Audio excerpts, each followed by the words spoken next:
ఏం నువ్వు చేసిన పని? నీ జీవితం మొత్తం ముక్కలు ముక్కలు అయితే నేను ఎలా కాపాడాను? ఇంత హెల్ప్ చేస్తే ఇదే నువ్వు చేసే పని. హలో, వినపడుతుందా? హ్మ్?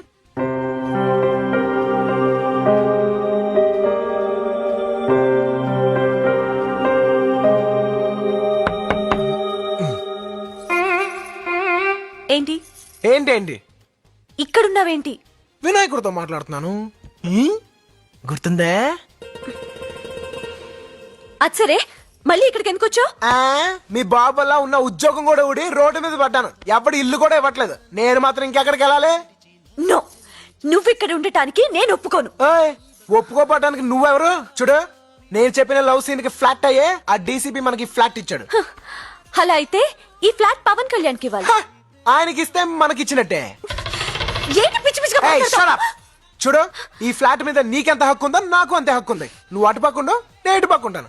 మధ్యలో బార్డర్. హే, ఇదిగో నువ్వు చాలా ఎక్కువ చేస్తున్నావు. అప్పుడు నువ్వు చెప్పిందేంటి, ఇప్పుడు చేస్తుందేంటి? ఫస్ట్ నా డైవర్స్ నాకు కావాలి.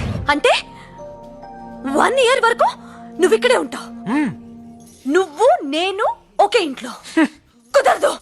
పైగా నీలాంటి వాడిని అసలు నమ్మలేవు. ఏయ్, నీ డౌట్ ఏంటో నాకు అర్థమైంది. చూడు, పెద్ద ప్రళయం వచ్చి ఈ ప్రపంచం మొత్తం మునిగిపోయి ఈ భూమి మీద నువ్వు ఒక్కదడవే మిగులున్నా నీ మోహం కూడా నేను చూడను.